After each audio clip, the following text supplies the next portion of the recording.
తాజా అంశాన్ని చూస్తున్నాం. అనుచిత వ్యాఖ్యల కేసులో అరెస్ట్ అయి రాజంపేట సబ్ జైలులో ఉన్న పోసాని కృష్ణమురళిని పీటీ వారెంట్ పై తీసుకెళ్లేందుకు నర్సరావుపేట పోలీసులు ఇక్కడికి వచ్చారు.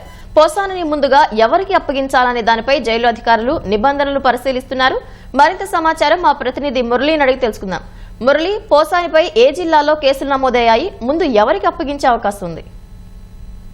పవిత్ర, సినిమా రంగంలో కులాల మధ్య వర్గ వైషమ్యాలు సృష్టించే విధంగా అనుచితమైనటువంటి వ్యాఖ్యలు చేసిన సినీ నటుడు పోసాని కృష్ణమురళిని అన్నమయ్య జిల్లా రాజంపేట నియోజకవర్గంలోని ఓబులవారిపల్లె పోలీసులు 4 రోజుల కిందట అరెస్ట్ చేశారు. ప్రస్తుతం రాజంపేట సబ్ జైల్లో రిమాండ్ ఖైదీగా ఉన్నారు. అయితే ఈయన పైన రాష్ట్ర వ్యాప్తంగా 17 కేసులు నమోదయ్యాయి.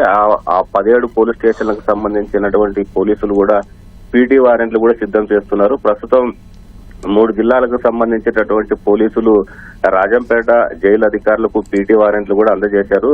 ముందుగా గుంటూరు జిల్లా నరసరావుపేట, అల్లూరు సీతారామరాజు జిల్లా, అనంతపురం రూరల్ పోలీసులు రాజంపేట జైలు అధికారులకు పీటీ వారెంట్లు జారీ చేశారు.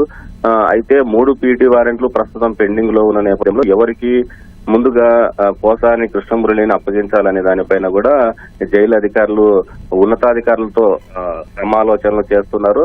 అయితే ఇదే సమయంలో ప్రస్తుతం అయితే నర్సరావుపేట పోలీసులు ముందుగా కోర్టుకు అనుమతి తీసుకున్నాము, ముందు మాకే అప్పగించాలని చెప్పడం, వాళ్ళు కూడా వాహనాలు కూడా సిద్ధం చేసుకుని రాజంపేట సబ్ జైలు వద్ద సిద్ధంగా ఉన్నారు. అయితే ఇదే సమయంలో మరోసారి పోసాని కృష్ణమురళి జైలు లోపల ఛాతి నొప్పి నాటకం ఆడుతున్నట్లు కూడా మనకు సమాచారం అందింది. మరోసారి నాకు ఛాతి నొప్పి ఉందని జైలు అధికారులకు చెప్పి కింద పడుకున్నట్లు కూడా మనకు సమాచారం అందుతోంది. అయితే ఉన్నట్టుండి రాజంపేటకు సంబంధించినటువంటి వైద్యులను కూడా జైలు అధికారులు పిలిపించారు. ఇప్పుడు ప్రస్తుతం జైలు లోపలికి వైద్యులు కూడా లోపలికి వెళ్లి ఆయనకు వైద్య పరీక్షలు కూడా చేస్తున్నారు. శనివారం కూడా ఇదే విధంగా ఛాతి నొప్పి ఉందని చెప్పడంతో రాజంపేట కడప రిమ్స్ ఆసుపత్రిలో కూడా ఛాతికి సంబంధించినటువంటి వైద్య పరీక్షలు చేసినా అన్ని నార్మల్ గా ఉన్నాయని వైద్యులు ధృవీకరించడంతో ఇదంతా కూడా పోసాని కృష్ణమురళి ఈ ఛాతి నొప్పి డ్రామా ఆడుతున్నారని పోలీసులు నిర్ధారణకు వచ్చి మళ్ళా తిరిగి కూడా ఆయన్ని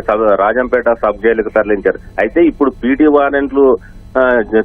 పీటీ వారెంట్లకు తీసుకుని ఇతర జిల్లా పోలీసులు తీసుకెళ్తారనే ఉద్దేశంతో మరోసారి కూడా ఈ ఛాతి నొప్పి డ్రామా ఆడుతున్నట్లు కూడా పోలీసులు ఒక నిర్ధారణకు వస్తున్నారు. దీనిపైన ఏం చేయాలి, మరోసారి ఆసుపత్రికి తరలించాలా ఏంటనే దానిపైన కూడా జైలు అధికారులు కూడా ఆలోచన చేస్తున్నారు. ప్రస్తుతం లోపలైతే ఈ పోసాని కృష్ణమురళికి రాజంపేట ప్రభుత్వ వైద్యుల నుంచి కూడా వైద్య పరీక్షలు అయితే కొనసాగుతున్నాయి. వైద్య పరీక్షలు పూర్తయిన తర్వాత ఆయన ఆరోగ్యం నిలకడగా ఉందా, నార్మల్ గా ఉందా అనే దానిపైన ఓ నిర్ణయానికి వచ్చిన తర్వాత పీటీ వారెంట్ల పైన పోలీసులకు అప్పగించేటువంటి అవకాశం ఉంది. పవిత్ర, ధన్యవాదాలు మురళి.